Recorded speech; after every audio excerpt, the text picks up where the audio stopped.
दुष्काळात ज्या कवीला घामे घूम झालेल्या प्रेयसीच्या ओठावरची लिपस्टिक दिसली, त्यानं ती लिपस्टिक रेखाटली.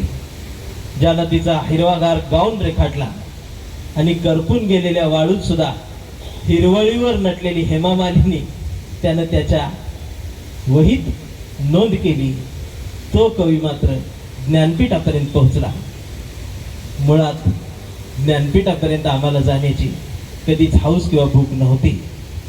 हा कवी मात्र जे दिसतंय ते मांडत राहिला, जे दिसतंय ते बोलत राहिला, जे ऐकू येतंय ते सांगत राहिला. आणि त्याच कवीला म्हटलं गेलं विद्रोही कवी, त्याच कवीला म्हटलं गेलं विद्रोही कवी. आणि याच विद्रोही कवीनं खरं लिहिलं, खरं बोललं. आणि विद्रोही कवीच खरं लिहितो. मी बी खरंच लिहितो, खरंच बोलतो, म्हणून रोज मार खातो. खरं बोलल्यामुळे मारत्यात. हल्ली चौकात गेलो कोण म्हणते मी हिंदू, मी मुस्लिम. आधी हे दोनच होते, आता नवीन ऍड झाले. ते मी मराठा, मी वंजारी, मी धनगर, मी महार माग म्हणते ती दुसरे. मग मी मध्ये हळूच जाऊन म्हणतोय मी भारतीय, मग मारत्यात. म्हणजे हे नवीन काय आलं म्हणते. मी तो कडून मी नवीन नाही, तुम्ही नवीन आहे, मी जुना. मग ते अजून मारते. मग मी काळा पडतोय. या धर्माच्या कट्टरतेने मार खाऊन खाऊन मी काळा पडलोय. अमोलदादा मी आधी गोराच होतो, याच्यामुळे काळा पडलोय. 1972च्या दुष्काळात काळा पडलेला कवी आज आपल्या दोघांत उपस्थित आहे. कवी बबनदादा सरोदे यांना मानानं आणि सन्मानानं आज कवितेपूर्वी काय ओळी बोलतो. धर्माचा अडथळा दूर केला, धर्माचा अडथळा दूर केला आणि जगण्यास गती आली. धर्माचा अडथळा दूर केला आणि जगण्यास गती आली. देव सारे नदीत फेकले, मग घरात प्रगती आली. उपवर्गीकरण जे करतायत ना त्यांच्यासाठी आणखी एक त्यावेळी बोलतो. आमची निशस्त्र दहशत इतकी सौम्य नाही रे जितकी तुम्हाला वाटते. आमची निशस्त्र दहशत इतकी सौम्य नाही रे जितकी तुम्हाला वाटते. अरे आमचं डरकाळणं दूर, फक्त ढेकर दिला तरी भल्या भल्यांची फाकते.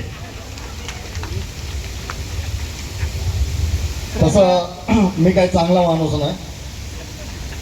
मी इथपर्यंत येण्याचं कारण आहे माझा मित्र संभाजी भगत, ज्या विद्रोही साहित्य संमेलनाचे अध्यक्ष आहेत. आम्ही फार सुरुवातीपासून अनेक लढाई वगैरे केल्या, चळवळी. आणि त्या अध्यक्ष असताना जर इथं नाही आलो तर ते बरं वाटणार नाही. मला निमंत्रित नसतं केलं ना तरी मी इथपर्यंत पोहोचलो असतो ह्या माणसासाठी. त्याचं कारण आमचे वैचारिक मतभेद असतील पण मैत्री पक्की आहे. काय झालं माहिती आहे का, काय सांगू भीमराया, लोक इतके बेरके झाले.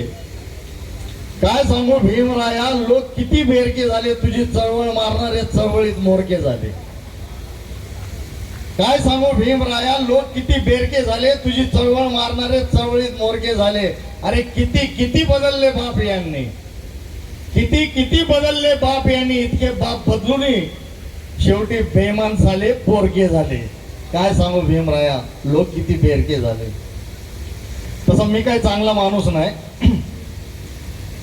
मला कवी संमेलन अगदी तरी आम्ही बोलू नाही तर चालू होतं ना त्यावेळेपासून बघतोय की कवी इथं जीव काढतायत आणि कदाचित तुमच्यापर्यंत शब्द पोहोचत नसेल असो. पण असं वाटलं होतं की टाळ्यांचा, विद्रोही टाळ्यांचा असा आवाज येईल की बाहेर चालणाऱ्याला असं वाटेल की आतमध्ये काय गन मशीन चाललंय काय. पण तशा काय वाजत नाही टाळ्या. किमान विद्रोह एवढं तरी कळू द्या.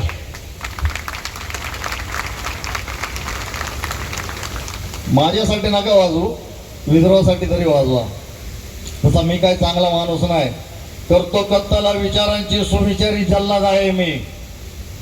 करतो कत्तला विचारांची सुविचारी जल्लाद आहे मी. ओळख लक्षात असू द्या माझी, अस्सल आंबेडकरी अवलाद आहे मी. कविता पेश करतो कोंडी नावाची.